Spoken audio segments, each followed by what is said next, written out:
tá antecipando uma história, se isso de fato acontecer. Porque a gente tá falando do soft landing lá nos Estados Unidos, mas a gente já tá passando por isso. Com uma semana de consolidação, liquidez extremamente reduzida e de fato as bolsas, né, especialmente o S&P ali se mantendo acima de 4.500 pontos. A expectativa dele é que a Argentina no curto prazo não deve ver esse mesmo boom, não. Ele acha que o investidor estrangeiro ele é mais reticente com relação ao extremismo, essa conversa de dolarizar, de acabar com o Banco Central. Tá, mas deixem aí na agenda de vocês que isso deve trazer um tanto de volatilidade no início do ano que vem. Um candidato é alinhado ao Oriente, o outro candidato é alinhado ao Ocidente.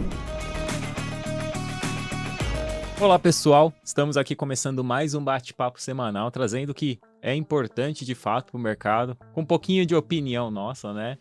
Eu, Thiago Pedroso e meu amigo aqui, o belíssimo Rafael Wurzman, vamos falar aqui de Brasil e um pouquinho do mercado lá de fora. Eu vou começar a falar de Brasil rapidinho, porque essa é uma semana que teve feriado lá fora, teve feriado aqui, embora a bolsa tenha funcionado, foi feriado no Brasil, então foi uma semana mais morta.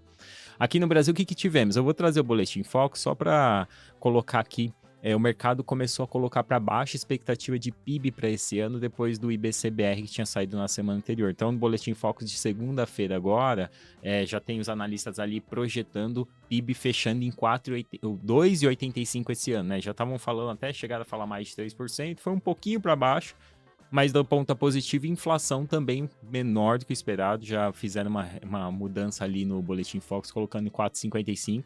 E com uma discussão agora no mercado se a Petrobras vai ou não baixar o preço do combustível depois da recente queda do dólar e da recente queda do preço do petróleo. Se isso acontecer, inflação talvez ainda mais para baixo esse ano.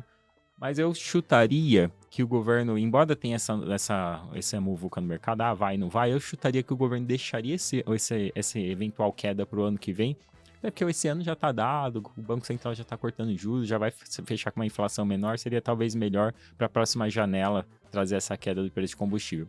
E aí o que aconteceu essa semana foi, na verdade não foi essa semana, né? Do dia 30 de outubro até agora, o Ibovespa rasgou, a semana continuou sendo positiva para o Ibovespa, não só o Ibovespa, mercado lá fora, o Rafael vai comentar, mas trouxe aqui um gráfico, o Ibovespa subiu quase 12,5%.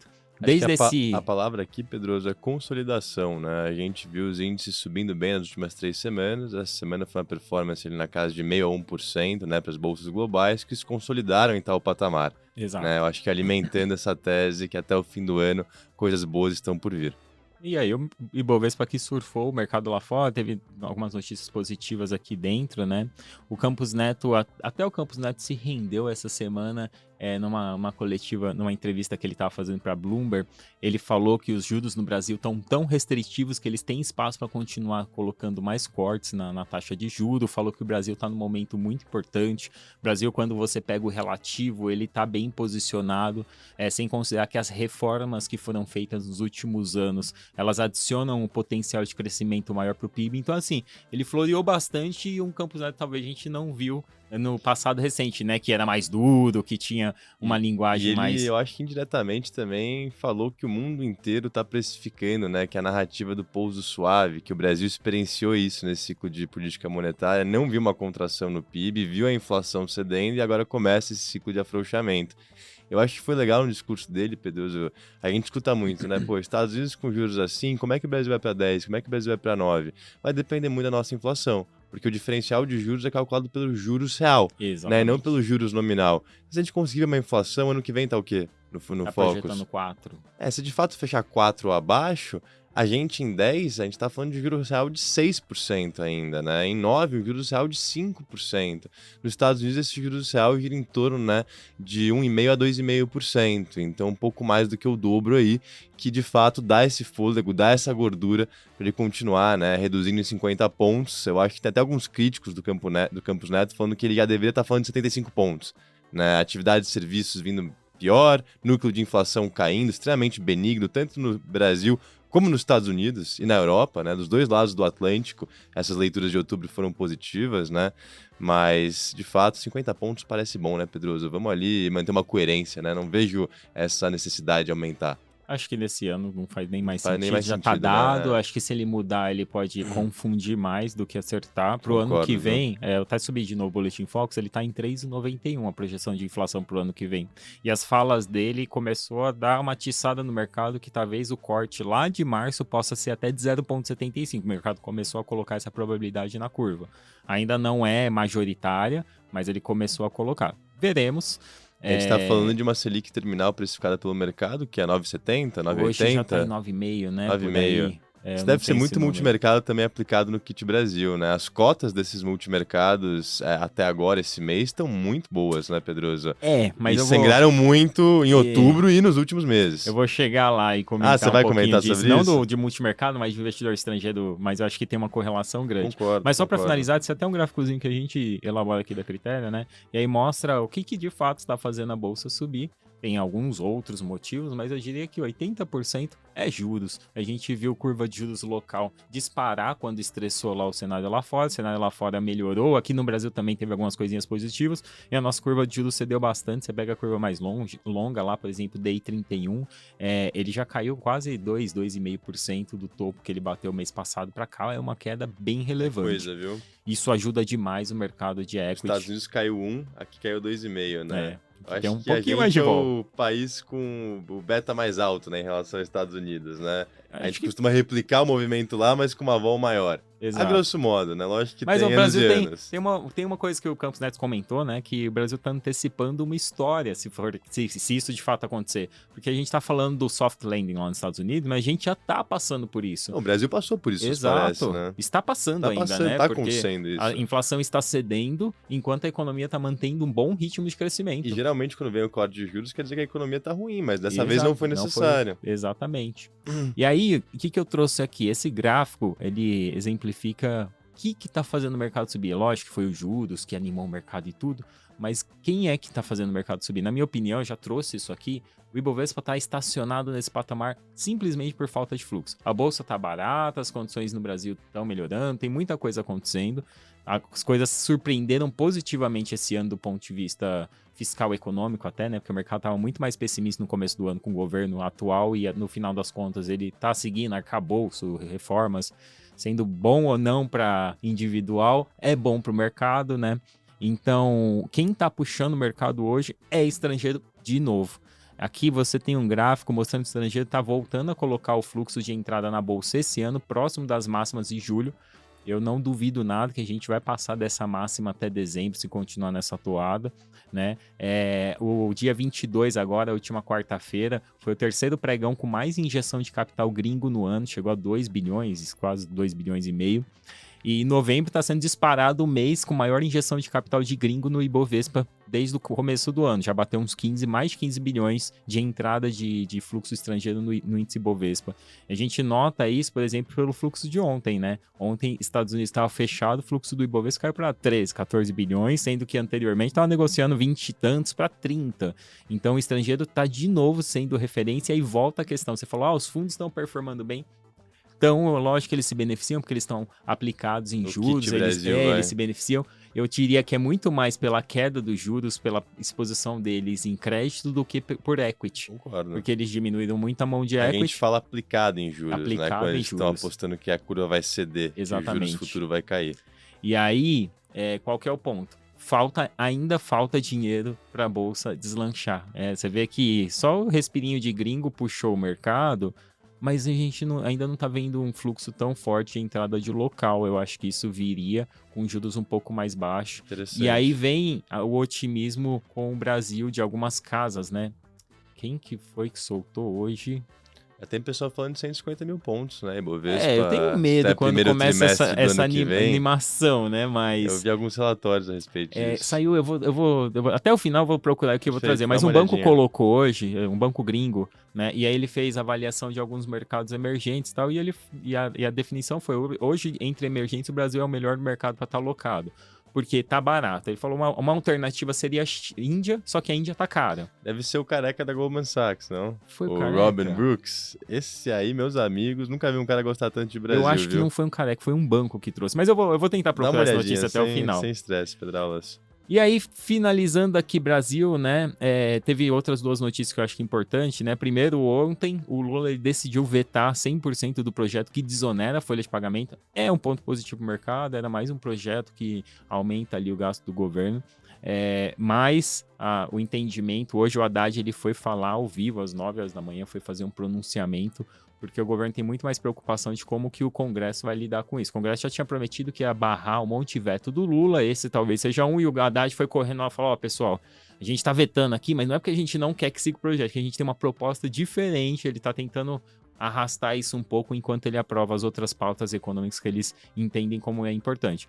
E como nem tudo é só um mar de rosas, né? Essa semana teve uma notícia que o mercado penalizou ali, foi negativa. O governo aumentou o déficit para esse ano, a perspectiva era de um déficit ali de uns 141 bilhões e pouquinho, foi para 177, muito por conta de algumas despesas extras que eles prometem que não vão acontecer o ano que vem, mas o mercado estressou um pouquinho quando saiu essa notícia. Contextualizar, Pedroso, se fosse os 140 bilhões de déficit que estava previsto, seria 1% do PIB isso, né? Isso. E agora foi para 1,3%, 1,4% do PIB, mais ou menos, né? O secretário do Tesouro fala que não deve chegar a isso, que deve ficar um pouco a menos, mas estressou, o mercado coloca na conta que começa a ficar mais difícil de fato o Haddad cumprir a promessa. Do ano Embora que vem, ninguém acredita muito nessa promessa, porque o mercado está esperando que ele consiga deixar o déficit o menor possível ano que vem. De Brasil, termina aqui, eu acho que é o mais importante. Até pegando o gancho, né? Semana que vem vai ser votado no Senado o projeto de lei das offshores dos fundos exclusivos. Está previsto para terça, né? Aprovaram essa semana das apostas esportivas, né? Com praticamente unanimidade. Foi um voto simbólico, que eles chamam, se eu não me engano. Então, aos poucos, né? Essas medidas de arrecadação vão trazendo ali equilíbrio para as contas públicas, que é positivo no olhar do investidor, no olhar fiscal, mas tem alguém que vai pagar essa conta. Né? E, enfim, eu acho que quando a gente vai investir em bolsa aqui no Brasil, com esse aumento de imposto que a gente está vendo, é interessante saber, né, setorialmente ou empresa por empresa, quem vai estar mais afetado por esse aumento na carga tributária, né? É algo a se pensar, não tenho essa resposta e certamente essas alíquotas vão aumentar, né? Eu sugiro, né, que conforme essas propostas, essa lei passar, a gente traga aqui individualmente quais empresas, setores que podem ser mais afetados, até porque tem a questão do JCP também, que é muito importante, né? Isso aí é um dos mais. Mas a gente ainda não sabe as regras, não sabe quem vai ser afetado de fato. Então aqui seria só uma especulação. É legal a gente trazer quando tiver um dado mais concreto e a gente traz aqui Pedroso, no nosso semanal. E o louco necessário que foi eleito na Argentina? Comenta um pouco dele, nosso grande Javier Milei. Presidente da Argentina, né? Quem acompanhou aqui, a gente já trouxe um pouquinho do histórico. Ele é um bitcoiner, é um cara de extrema direita. Ele é um anarcocapitalista. Quanto menos Estado, melhor. Privatiza tudo, tira ministério, dolariza a economia. Esse dolarizar e tirar o Banco Central, que tem mais polêmica. Mas desculpa, te cortei agora, mas, cara, eu tava acompanhando ele, as retóricas, discursos antes da eleição, e tava muito mais agressivo, né? Justamente para conseguir a base eleitoral. E agora eu acho que tá muito mais moderado, viu, Pedroso? Ele até falou que se encontraria com o Lula, né? Acho que ele falou isso ontem ou antes de ontem. E nas últimas entrevistas fala que nunca veria, que é um corrupto, e lá. Ele deu uma acalmada agora que eleito. Então, e eu acho que ele vai precisar ser um pouco mais moderado, porque ele também vai ter que lidar com o Congresso, pelo que eu entendi, eles não têm a maioria, então não vai ser tão simples ele ser tão extremo assim, vai ter que negociar, então vamos ver o que vai sair de lá. Mas acho que aqui o mercado teve uma palhinha, né, do que ele falou. A gente viu no dia que ele foi eleito, no dia seguinte, que era feriado na Argentina, mas as ações negociavam lá as ADRs dos Estados Unidos. A gente viu uma disparada no preço dos ativos. O ETF em dólar subiu, acho que quase 10% aquele dia. Isso, mas nós vimos empresas como a YPF, várias empresas argentinas subindo 30%, 40%. Empresas estatais, que ele prometeu uma privatização, disparando 30%, 40%. Mas olha que legal, eu trouxe aqui, você vai gostar disso, você que fala para os clientes sempre investir lá fora, né? A YPF aqui, eu trouxe a variação do ativo. Isso daqui é mais ou menos de final de 2017 para cá. A YPF é a Petrobras da Argentina. A Petrobras da Argentina. Só para vocês terem uma ideia do histórico, ela foi privatizada em 90 e pouquinho. Depois ela foi restatizada. Perfeito. Isso foi em 2012, se eu não me engano. Foi 2000 e tantos. Mas não faz tanto tempo que foi restatizada. E desde que foi restatizada... Foi na época da Cristina Kirchner. E desde que ela foi restatizada, o resultado foi pro buraco.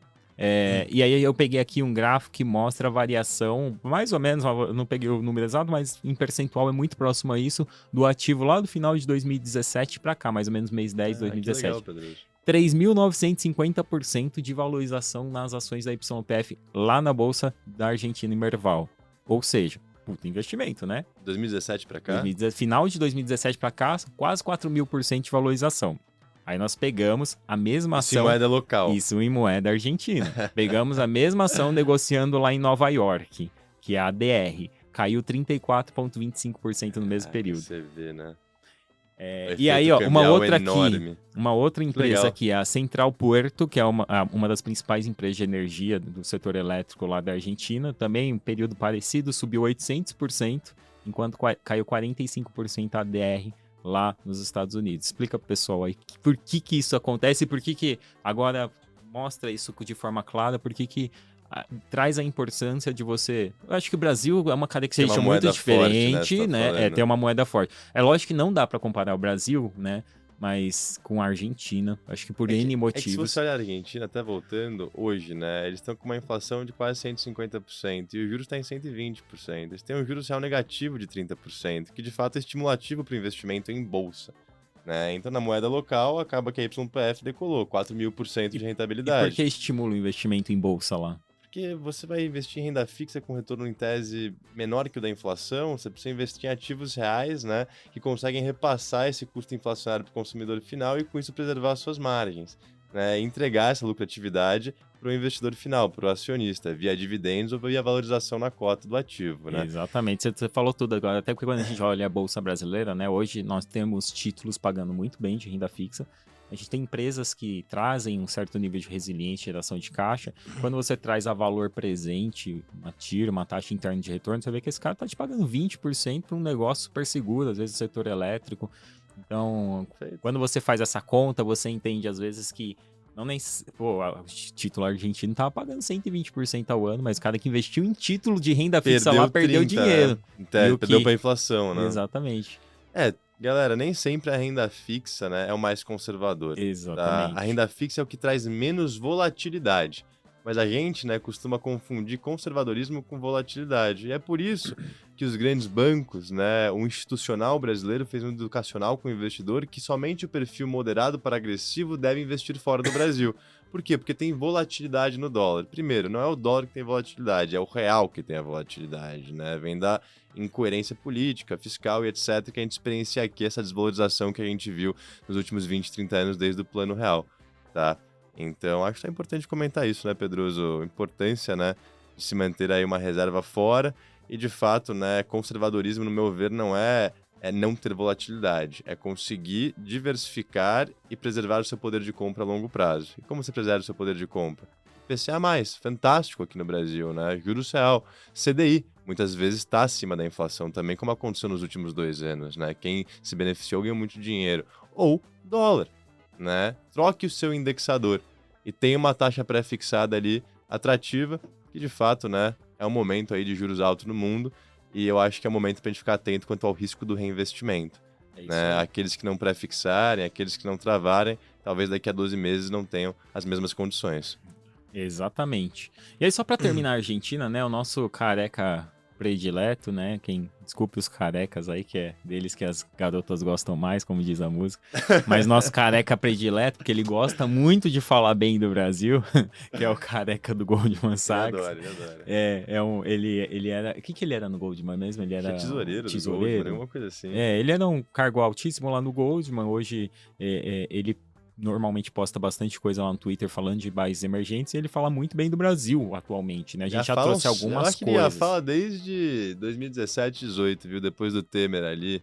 E aí, de Bolsonaro. Ele trouxe aqui algo interessante, né? Quando o Macri se tornou presidente da Argentina lá em 2015, a gente viu um boom de entrada de recursos estrangeiros na Argentina com a esperança que o Macri conseguiria fazer as reformas necessárias. No fim, a gente viu que deu, o Macri não conseguiu. Foi 4 anos só e sacaram ele e voltou. E mesmo assim, ele teve dificuldade de passar muita coisa no Congresso, ele teve que ceder muita coisa, então foi difícil lá. E agora vem o Milei, que também vai ter uma dificuldade enorme de conseguir. E o Milei é mais extremo que o Macri, em tese, né? Mais direito que é centro-direita, digamos E aí assim. ele só trouxe aqui, né, que como isso poderia impactar o fluxo na Argentina ou não, e a expectativa dele é que a Argentina, no curto prazo, não deve ver esse mesmo boom, não. Ele acha que o investidor estrangeiro, ele é mais reticente com relação ao extremismo, essa conversa de dolarizar, de acabar com o Banco Central.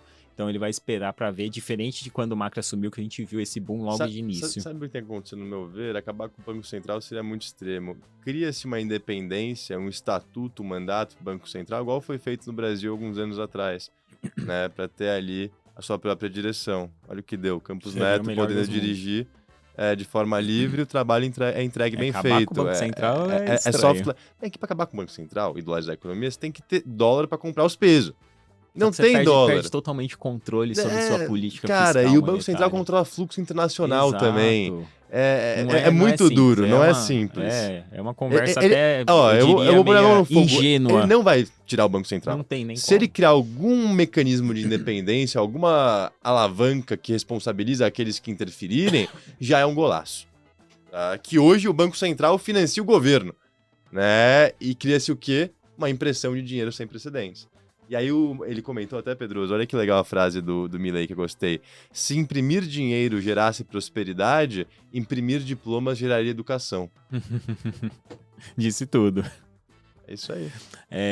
E aí, só para finalizar também aqui, quem que se beneficia com essa história, né? Você tem alguns setores no Brasil que não são listados que se beneficiam. Então, indústria automobilística, que exportam bastante automóveis. A Argentina ela é uma grande consumidora de produtos industrializados do Brasil. Ela é a terceira maior importadora de produtos do Brasil, é para onde a gente envia as exportações nossas, né? A terceira maior consumidora. E dentre todos os nossos compradores, ela é o país que mais compra produtos industrializados, principalmente do setor automobilístico.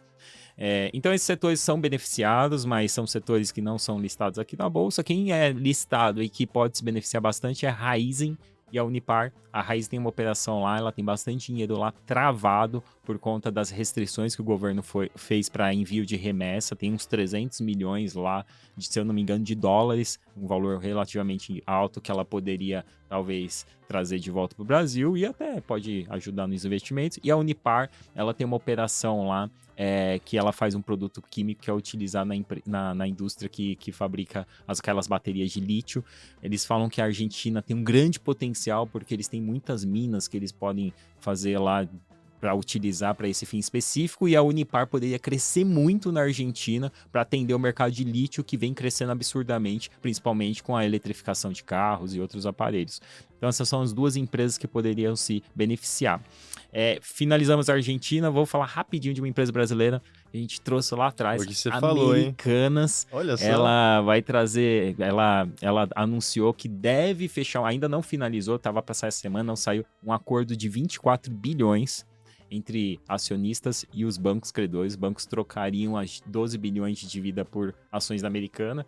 E o trio lá de referência, né, o Jorge Paulo Lemann, Sucupira e o Teles, eles entrariam com 12 bilhões nessa história, meio que a fundo perdido no cenário atual, né? Mas então, em tese, os bancos ficariam com 50% do crédito deles. Trocariam por ações, né? Não, mas 50% é cash. Então, em tese, eles vão conseguir ressarcir 50%. As ações... Mas é que aí você precisa, na verdade, os dois lados vão entrar em ações. Eu não entendi ainda, eu não entrei no detalhe de como que o acionista atual vai ser diluído nesse cenário. Mas o banco está trocando 12 bilhões do total de dívida, que é coisa de 20 e tantos, Perfeito, por equity. Mas o restante eles estão aportando em cash, na empresa. Cash, também em equity, né? Tá, então, entendi. Então nada está indo direto nada tá indo para os bancos. Os bancos não teriam acesso ao dinheiro no D0. Seria uma forma de reestruturar a empresa para lá na frente, com a geração de caixa conseguir pagar. Tá bom. História da Americana, vamos ver quando se encerra isso. Novela longa. E por fim, China, rapidinho, ela prometeu intensificar a supervisão no mercado de minério de ferro. O preço de minério de ferro disparou contra tudo e contra todos. Olha o gráfico aqui, subiu a $135 a tonelada essa semana, praticamente. Maior preço desde lá do final de 2021 para início de 2022. E a China está falando que isso pode ter mais especulação, ela quer supervisionar. Acho que termina a minha parte aqui. Vamos falar um pouquinho lá dos Estados Unidos. Excelente, Pedro. Esse minério de ferro, né, que é o cachorro em cima da árvore, ninguém sabe como chegou lá, mas segue O firme. cachorro sobe na árvore, tá? O que que não sobe? Qual que é a expressão A mesmo? tartaruga A é difícil tartaruga subir em numa cima da árvore. árvore. Eu tive o pessoal falando isso no passado e não para de subir. Pedro até comentou os fundamentos que tem, né? Tanto estímulo fiscal como, acho que escassez, né? É um dos pontos também, né, Pedroso? Mas enfim, Lá nos portos da China caiu bastante o fornecimento. não é, como é que caiu as reservas, né? Eles Ah, têm um estoque de minério. perfeito, Caiu muito o estoque, agora eles estão repondo. Dizem que é isso que está mantendo o minério para cima, perfeito. essa reposição de estoque lá nos portos da China. Excelente. Vamos lá. Galera, semana curta nos Estados Unidos. Ontem foi dia de ação de graças, o famoso Thanksgiving. Hoje é Black Friday, né? O mercado encerra às 13 horas, horário de Nova York, que seriam 15 horas aqui, horário de Brasília. E as negociações foram bastante mornas ao longo dessa semana, tá? Dando uma recapitulada em termos de price action, é o que eu falei no começo aqui do vídeo. É uma semana de consolidação, liquidez extremamente reduzida e, de fato, as bolsas, né, especialmente o S&P ali, se mantendo acima de 4.500 pontos, somente 3,5% abaixo da sua máxima histórica. E a gente começou a semana, Pedroso, com um tom bastante otimista por causa de um leilão do Tesouro Americano. Engraçado o leilão virar um baita evento, né? No passado, o leilão era uma coisa que passava despercebido pelo mercado, porque sempre tinha a devida demanda, né, para absorver esse excesso de treasuries, essa oferta que era leiloada a mercado, né? E engraçado também que fazia muito tempo que não ocorria um leilão em semana de Thanksgiving. Como a liquidez é reduzida e como o pessoal já está com o mindset de férias, acaba que no final do dia, né, pode ter uma penalização maior por conta disso. Mas não aconteceu isso, tá? A Janet Yellen, o Tesouro Americano, conseguiu captar muito bem, especialmente na vértice de 20 anos. Teve mais bid, né, do que ask ali, e com isso, né, a taxa saiu um pouco abaixo do padrão a mercado que estava naquele dia, uns 4, 5 pontos, e induziu, né, uma estabilização, até um rally ali dos títulos do Tesouro Americano, que significa um fechamento na curva de juros, né? Então, uma demanda forte para os títulos do Tesouro de longo prazo, eu acho que sinaliza que os investidores agora com essas novas informações, né, de inflação, mercado de trabalho, eles estão mais otimistas em alongar duration, né? Eles estão mais otimistas em conseguir, né, de fato, pegar vencimentos mais longos. Lógico que o risco fiscal americano é uma grande incógnita. Olha que loucura, Pedroso. Ano que vem vai ter 40 eleições ao redor do mundo. 40 países vão eleger os seus chefes de Estado. Você acha que vai ter uma bonança fiscal ou não? Certeza que vai. Incluso os Estados Unidos, né? E outra eleição importante que a gente não comenta e o mercado passa despercebida é Taiwan. Taiwan é eleição em janeiro, daqui 2 meses. E a oposição, né, eu não sei se está com maioria, mas está muito acirrada, é muito ligada ao Partido Comunista Chinês. Né? Então vai ter uma disputa territorial por lá que deve se vir aos holofotes chegando mais próximo, tá? Mas deixem aí na agenda de vocês que isso deve trazer um tanto de volatilidade no início do ano que vem. Um candidato é alinhado ao Oriente, o outro candidato é alinhado ao Ocidente. Pedro, eu estava na JP Morgan ontem, teve um evento que eles realizaram junto à XP, e eles comentaram um pouco, né, da visão macroeconômica, os fundos da casa. E eu queria compartilhar um gráfico aqui com vocês, que é justamente, né, o impacto de um aumento de 1% ou um fechamento de 1% nos juros americanos para as diferentes vértices, para os diferentes vencimentos dos títulos do Tesouro. Por exemplo, se você compra um título de tesouro de 2 anos, de acordo com o JP Morgan, se a curva fecha 1%, né, os juros caem 1%, a gente está falando de um ágio de quase 7%. Se o juros sobe 1%, a gente está falando de também um ágio, uma rentabilidade de 3,2%.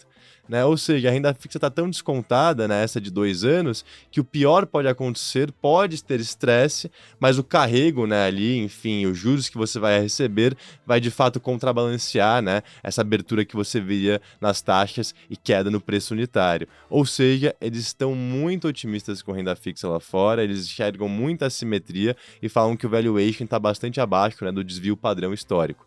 Tá? O que acontece? Uma pergunta que eu recebo muito, né? Qual que é o seu view de duration? Eu, Rafael, sou um cara que tô neutro em duration, neutro para positivo, né? Começando, digamos assim. E eu achei interessante que o JP, ele falou que a vértice que eles mais gostam da curva de juros atualmente americana é de 5 anos. Por quê? Porque você evita o risco do reinvestimento, diferente do 2 anos, que é mais curtinho. Você tem um ágio de 9%, se a curva fecha 1%. E se a curva abre 1%, se o Jamie Dimon tá certo, né, e vai para 7, 6% de juros, ele já comentou isso em entrevista passada, mesmo assim a gente fica no 0 a 0. não tem uma penalização a mercado muito negativa, justamente dados os patamares de yield que a gente encontra hoje. E também tem a questão do juros real, né? A Versus 5 anos oferece um juros real aí próximo de quase 2%.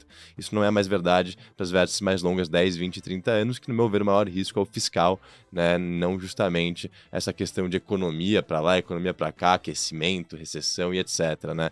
É justamente o que o governo americano vai fazer para financiar suas contas públicas. Lógico que sempre vai ter demanda por títulos do Tesouro, mas quanto que os investidores estão dispostos a pagar é a grande dúvida, né? Exato. E Pedro, indo aqui um pouco pro lado corporativo, essa semana a gente viu o resultado da NVIDIA. E a NVIDIA, meu amigo, ela não para de crescer a sua receita e o seu lucro. A receita subiu meros 200% ano contra ano. Vou subir um gráfico aqui para vocês, é uma coisa de louco. Registraram 20 bilhões de dólares, foi a receita recorde em um único trimestre. E o lucro ficou em quase 10 bilhões de dólares. Sabe o que quer dizer isso, Pedro? Uma margem líquida de 50%. Esses caras estão nadando em dinheiro e esse grosso, esse caminhão veio mesmo esse ano. Né? O lucro subiu 12 vezes em relação ao mesmo período do ano passado. É lógico, a empresa está precificada à perfeição, o mercado já antecipava que eles iam dar show, quando saiu o resultado ficou meio que estável a ação, né? Fechou o dia seguinte ali meio que no 0 a 0. Mas é muita coisa, Mas 10 bilhões de é dólares. muito dinheiro, os caras estão fazendo grana e eles são um termômetro, né, para essa demanda de inteligência artificial. Lembrando que eles são a matéria-prima que roda os algoritmos de AI. Eles fazem o quê? As placas de vídeo. Quem compra essas placas de vídeo? A Amazon, a Google, a Microsoft, e coloca no data center deles justamente para rodar, enfim, todos os softwares que eles têm ali, né? Desde eventualmente de um Outlook, enfim, do pacote Office, até o mecanismo de nuvem deles para deixar mais parrudo. Então tem muitas aplicações, né? A Nvidia está vendendo para diversas indústrias e empresas. E a única coisa negativa que veio do resultado deles, Pedroso, que o mercado até, na hora que o CEO estava comentando, a ação chegou a cair 6%, mas aí voltou.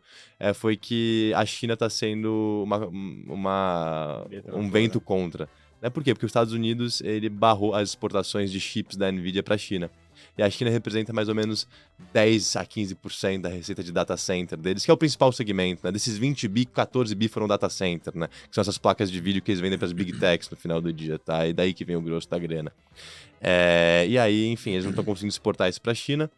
Estão tentando fazer outro chip que, dentro das leis ali que os Estados Unidos permite, poderiam exportar, mas aí é conversa para outro dia. Mas, a grosso modo, grande resultado, empresa precificada à perfeição, compraria? Não. Venderia? Também não. Gosto de ser somente um telespectador neutro que fica em choque e maravilhado com o que eu vejo nesse mercado de AI. E pegando um gancho também, está por dentro do que aconteceu com o Sam Altman, a OpenAI, a Microsoft. Vai ser o caso de família isso daí, Não, né? uma coisa de louco. Uma coisa de louco. Eu conversei com alguns amigos meus que fazem startup, trabalham em empresas de tecnologia e falaram que eu acho que foi o maior, né, enfim, a maior polêmica das últimas décadas dentro de uma companhia de tamanho porte. Lembrando aqui, vamos recapitular, a OpenAI é a empresa que faz o ChatGPT, que é justamente aquele mecanismo, né, de busca, digamos assim, um Google que você fala com ele ali, ele cospe o que você quiser e automatiza os seus processos, né? Muita pessoa está usando, quem deve estar escutando aqui deve saber, eu também não quero explicar no detalhe que eu não sou lá um grande programador, né? Pedroso, a Microsoft no começo desse ano pagou 13 bilhões de dólares por 49% da OpenAI, avaliando ela próxima de 30 bilhões de dólares. Antes dessa polêmica toda, que eu vou explicar o que aconteceu, tinha funcionário que ia vender, né, as suas ações a 86 bilhões de dólares para Venture Capital que queria entrar. Né? Então só esse ano a gente está falando que triplicou ali, com base no sucesso que foi o ChatGPT, e eles finalmente estão monetizando, né? Acho que vão caminhar para fechar esse ano com 1 bilhão aí de receita, se eu não me engano. Tá? E na sexta-feira, à noite passada, saiu uma notícia justamente falando que o Sam Altman tinha sido demitido, né, do seu cargo como CEO. O conselho da OpenAI demitiu ele. E é engraçado, né, porque o Altman, que é o fundador, ele não tem equity no negócio. A OpenAI ela foi estruturada como uma non-profit, uma empresa sem fins lucrativos. E aí, algum tempo atrás, eles fizeram uma holding com fins lucrativos que fica debaixo dessa companhia sem fins lucrativos. E com isso eles têm um conselho independente, formado por, enfim, pesquisadores, pessoas mais teóricas nesse mundo de AI, e um CEO, né, que busca concretizar essas mudanças em lucro. no final do dia, né? E qual que é a grande discordância que a gente viu, né? A grande briga. De um lado, o conselho estava com medo dos avanços tecnológicos que a AI poderia trazer, né? O pessoal com medo de, eventualmente, Exterminador do Futuro, né? Essas coisas, tá? E do outro lado, o Sam Altman, ele tem uma cabeça que é, cara, vamos fazer tudo o mais rápido possível, porque se a gente não fizer, outra pessoa vai fazer. E eu prefiro nas minhas mãos do que na mão de outro. Então, cara, a gente vai acelerar isso aqui, a gente vai lucrar e a gente vai tentar supervisionar. Mas se a gente começar a colocar solavancos, né, que de fato, enfim, inibem a tech, né, regulamentação, não vai ser positivo. Então, de um lado, o pessoal mais cauteloso, de outro lado, o cara querendo pisar no acelerador. Aí o conselho demitiu ele, a Microsoft ficou puta, basicamente, né? O Satya Nadella tá jogando poker 5D, o cara é uma lenda, né? E ele falou, cara, beleza, vocês demitiram o Sam Altman, a Microsoft é a maior acionista da OpenAI, né? E tem outros VCs ali, não tem uma pessoa física por trás. Não tem nenhuma participação. Nenhuma equity ele não tem. Caramba. Zero. E a Microsoft não podia fazer nada também com o conselho, que eles queriam o Sam Altman, né? Eles gostam dele pra caramba, mas o conselho que manda, tá no estatuto da empresa, que é o conselho que manda, e abraço.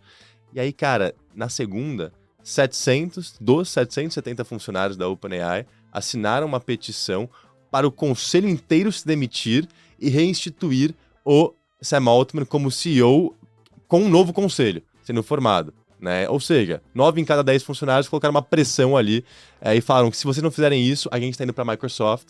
Eles já me deram oferta de trabalho. O Sam Altman falou que é para a Microsoft. E aí começou a negociação. Resumo da ópera, ganharam, né? O conselho inteiro saiu, colocaram novos membros no conselho, até um deles hoje é o Larry Summers, que foi ex-secretário do Tesouro dos Estados Unidos e hoje é professor de Harvard, um acadêmico que a gente respeita super aqui. E o Sam Altman é CEO novamente. Né? Enfim, uma loucura. A Microsoft até bateu máxima histórica na segunda-feira, porque acho que o mercado interpretou que se todo mundo da OpenAI viesse para a Microsoft, eles iam conseguir produzir essa tecnologia a um custo muito menor. Né? Ia estar tudo dentro de casa. Entendeu? Essa mão de obra, que é o que eles precisam, não ia precisar mais investir na OpenAI, né? Traz para a Microsoft, integraliza e abraço. Então foi positivo, mas tudo voltou ao normal depois de depois dessa polêmica enorme, né? Enfim, não quero me estender, eu acho que a última polêmica a se falar aqui que vale a pena os holofotes é a Binance, né, Pedroso? Sim. O CZ, que é o CEO, cara, o CZ fundou a Binance em 2016 e tem alguns relatos que no auge do Crypto Bull Run que a gente viu em 2020 e 2021, ele tinha 100 bilhões de dólares de patrimônio. Então o cara fez o maior exchange de cripto centralizado da história, que é responsável por 2/3 do volume de negociação do mercado de cripto. Isso é muita coisa. E, o cara tava lavando dinheiro.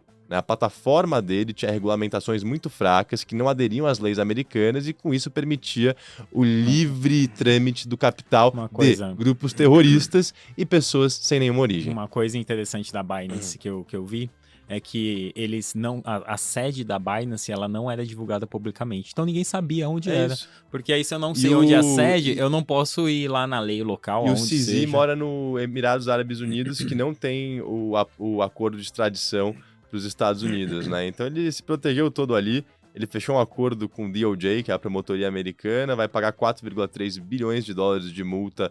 A Binance paga isso, ele paga, se não me engano, são 50 milhões de dólares do bolso próprio, e esse acordo foi feito basicamente para ele tentar evitar uma prisão e fazer com que a Binance continue operando de forma regulada, de forma dentro das 4 linhas. No meu ver, Pedroso, esse cara, por fazer esse acordo e sair por cima, digamos, eu acho que 4 bi é um chorinho ali pra Binance. Ele salvou o mercado de cripto. Cara, em tese, viu? Isso aí podia explodir muito maior se vem regulamentação de um lado pro outro, né? Ele pagou o que tinha que pagar, foi acusado de lavar dinheiro, foi acusado do jeito enfim, várias coisas. Que eles operam, eu acho que ainda vai ter barulho, eu acho que vai rolar mais pressão dos Estados Unidos. Agora ele colocou ali todo um compliance, uma auditoria para seguir as 4 linhas, né? E falou vida que segue, eu saí da empresa, não tenho mais atuação como executivo, continuo como acionista e vou tentar empreender em outros segmentos, né? Foi mais ou menos esse o comunicado dele. Vamos ver, mas muito medo em relação à Binance, né? Eu vi muito barulho, o pessoal sacou $1 bilhão nessa semana, que também não é nada, porque eles têm de custódia, esse número não é público, mas $1 bilhão, os caras têm 2/3 do mercado de cripto, é uma coisa impressionante, né? E é isso. Enfim, tá aqui a foto do carequinha, que julgo eu, tá entre as 50 pessoas mais ricas do mundo. Se não tiver em mais, né? Porque em cripto a gente não consegue nem ter ideia do que ele tem de fato. É isso. A gente só olha a participação da empresa, Não, né? e é incrível o crescimento exponencial.